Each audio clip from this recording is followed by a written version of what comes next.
Mahatma Gandhi embarked on his historic march. It was to shake an empire and eventually change the course of the destiny of India. NTR, NTR, NTR. తెలుగుదేలయన్నది Shambhu Telugu. పాదయాత్రను షురూ చేశారు YS. నేరుగా రంగారెడ్డి జిల్లా చేవెళ్లకు చేరు. YS పాదయాత్రతో 2004 ఎలక్షన్లలో ప్రజలు బ్రహ్మరథం పట్టారు. ఇచ్చిన మాట ప్రకారం అన్ని హామీలు నెరవేర్చి కొన్ని పథకాలను जो सोमनाथ से चला है और जिसके मन में संकल्प किया हुआ है कि 30 अक्टूबर को वहां पर पहुंच करके कार सेवा करेंगे और मंदिर वही बनाएंगे। वैएसआर कांग्रेस के नेता जगनमोहन रेड्डी की पदयात्रा में नवंबर में शुरू की अपनी पदयात्रा में अब तक प्रदेश में 2200 किलोमीटर की दूरी तय कर चुके हैं।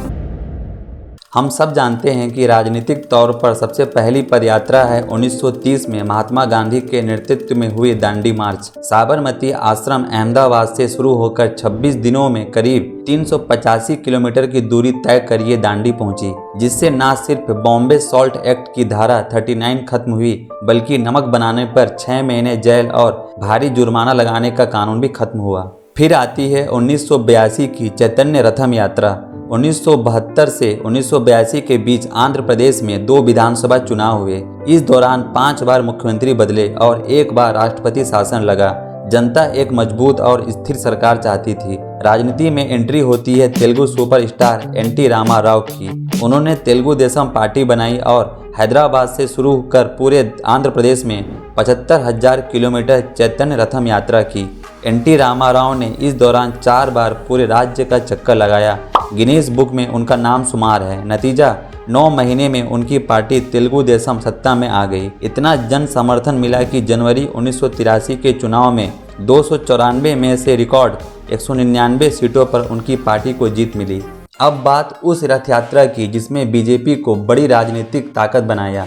लाल कृष्ण आडवाणी की अगुवाई वाली 1990 की रथ यात्रा।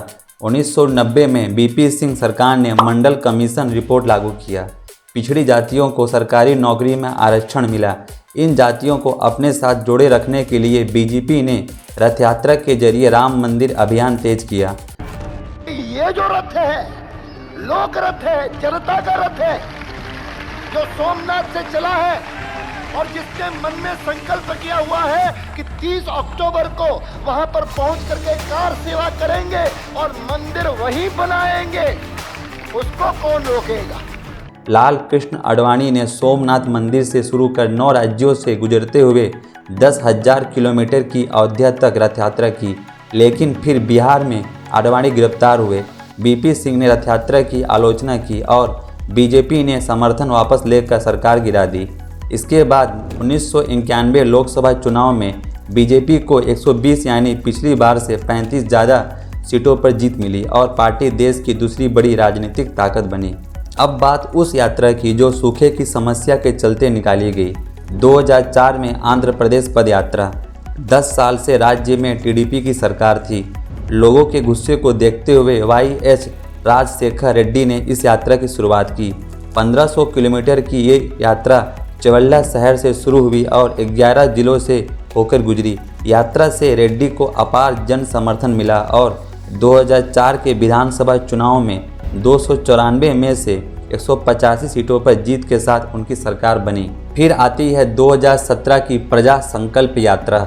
2009 में हेलीकॉप्टर क्रैश में पिता वाईएस राजशेखर रेड्डी की मौत के बाद कांग्रेस ने जगन मोहन को मुख्यमंत्री बनाने से इनकार कर दिया। इसके बाद उन्होंने वाईएसआर कांग्रेस पार्टी बनाई। जगन मोहन ने यात्रा निकालने का फैसला किया। 6 नवंबर 2017 को आंध्र प्रदेश के कडप्पा जिले से शुरू कर 430 दिनों में 13 जिलों के 125 विधानसभा क्षेत्रों से होकर करीब 3,648 किलोमीटर की दूरी तय कर श्रीकाकुलम पहुंची। यात्रा के बाद 2019 लोकसभा चुनाव में राज्य की 25 में से 22 सीटों पर वाईएसआर कांग्रेस की जीत हुई।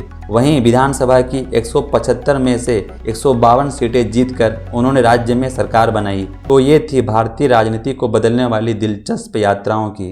दोस्तों कमेंट में बताना आपको ये वीडियो कैसा लगा और लाइक सब्सक्राइब शेयर करना मत भूलिए।